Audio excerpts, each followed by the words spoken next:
안녕하세요. 김균영입니다. 이번에는 그 언제 MLO, 그러니까 저 같은 로운 오피서를 얘기하죠.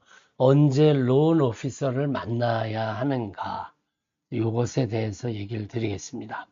자, 제일 흔한 경우는 집을 찾을 때죠. 그러니까 집을 찾은 후에 MLO를 만난다. 뭐, 그게 이제 그 밑에 있는 계약을 원할 때고, 근데 이제 기본적으로 만약에 모기지 론을 받아서 집을 살 생각을 하시면 제일 먼저 모기지 론 오피서를 만나 두시는 것도 좋아요. 그러니까 집을 사시려고 하면 제일 먼저 만나야 되는 사람은 당연히 부동산 에이전트죠. 부동산 에이전트를 통해서 집을 찾으시라고 여러 번 얘기를 드렸어요. 특히 그 부동산 에이전트, 내가 집을 살 때는 부동산 에이전트에게 어떤 수수료도 내는 게 없기 때문에 당연히 100%그 집을 찾을 때, 사려고 할 때는 그 부동산 에이전트를 먼저 찾으셔서 부동산 에이전트의 도움을 받으시라. 이거를 얘기를 드렸고요. 그래서 집을 찾을 때 슬슬 이렇게 찾으시면서 그 로운 오피서, 저 같은 사람을 만나 두셔야 될 겁니다. 그래서 이제 현재 상태로 모기지 론, 그 이자율이 얼마나 되는가, 또 필요한 서류가 뭐가 있나, 기타 주의할 사항은 어떤 게 있나. 주의할 사항은 딱 하나예요. 현금을 가지고 있을 때 그 현금을 어떻게 할 것인가. 여러 번 얘기 드리지만 가만히 내두십시오. 그러니까 3개월 전에라면 다 여러 가지 방법으로 계좌에다가 저기 돈을 넣어 두시고, 만약에 3개월 이내라면 계약을 딱 했다, 하려고 한다, 근데 또는 했다, 이런 상태라면 절대로 그 저기 돈을 넣었다 뺐다 하시면 안 되니까, 요게 이제 중요한 사항이고, 어쨌든 이 로은 오피서를 만나는 것은 첫 번째, 집을 찾을 때 혹은 집 사기로 결정했을 때, 뭐 이게 좋겠죠. 그러니까 집 집 사기로 결정했을 때, 아, 했을 때 일단 론 오피서를 만나야 하고, 그 다음에 집을 찾을 때 일단 론 오피서를 또 만나듯이, 그러니까 이 중에 이 시점에 어느 순간에 론 오피서를 만나셔야 된다는 겁니다.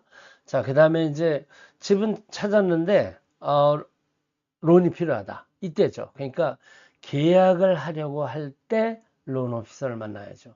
왜냐하면 계약을 하려고 할 때 반드시 이 요구하는 것이, 너 돈 어떻게 낼 거니? 그래서 프리 어프루벌 레터라는 거를 요구해요. 그러니까 그 셀러가, 자, 당신은 그럼 돈을 어떻게 낼 겁니까? 그래서 다운페이를 몇 퍼센트 얼마를 할 거고, 또 나머지 돈은 그러면 론을 받게 되는데, 뭐 이 말만 나 론으로 낼게요, 이건 말이 안 되는 거잖아요. 그러니까 당신이 어느 론 컴퍼니로부터 얼마를 론을 받아서 내가 팔려고 하는 집을 살 수 있다는 어떤 눈에 보이는 자료를 달라. 이게 바로 프리 어프로벌 레터라는 거거든요. 이것은 렌더가, 원칙상 렌더가 되는 겁니다. 그러니까 렌더, 저희는 MLO고, 이 이제 우리 뒤에 있는 게 렌더죠. 그러니까 돈을 가지고 있는 은행인데, 그러니까 은행 명의로 이걸 드려야 돼요. 그러니까 저희가 드리는 게, 제가 물론 드리지만 제가 드릴 때는 제 이름으로 드리는 게 아니고, 저는 이제 도중에 이제 그 일을 진행하는 사람이고, 이 프리 어프로벌 레터, 우리가 이분에게 돈을 얼마짜리 집을 사는데 얼마만큼의 론을 드릴 수 있겠다라고 어프로벌을 해주는 레터가 바로 프리 어프로벌 레터입니다. 그래서 그 계약을 나는 지금 해야 돼. 내가 마음에 드는 집을 딱 찾았는데 내가 아직 그 LO를 못 만났어. 그러면 이 순간이 바로 LO를 찾으셔서 계약을 하기 직전에 LO를 찾아서 프리 어프로벌 레터를 받아가지고 그 부동산 에이전트하고 같이 이제 오퍼를 하는 거죠. 그래서 이제 일이 잘 되면 오케이, 자, 계약을 합시다. 그래서 이제 계약이 되는 거죠. 자, 그 다음에 이제 이런 경우가 생길 수 있어요. 락인이라는 게 생기는데, 자, 옛날에는 이거 특히 이게 많은 경우가 생겼는데 보통 15일, 30일, 뭐 15일, 30일 그러니까 클로징 15일에서 30일 안팎으로 락인을 해요. 락인은 뭐냐면 그 이자율을 묶는 거거든요. 그러니까 처음에 받은 이자율은 사실 그렇게 중요하지 않습니다. 처음에 나 당신에게 몇 퍼센트 이자율 주겠다. 처음에 1%라고 얘기할 수도 있어요. 그러고 나서 나중에 락인 할 때는 다른 얘기거든요. 그러니까 처음에 이 사람이 나한테 이자율을 아주 좋게 줬는데 막상 락킨을 갔더니 이거 말도 안 되게 비싸게 주네. 이러면 참 이게 황당하거든요. 이제 락킨을 한다는 얘기는 곧 그 클로징을 한다는 뜻인데 이때 이자율을 팍 높여버리면 그러면 그 다음에 아주 곤란하거든요.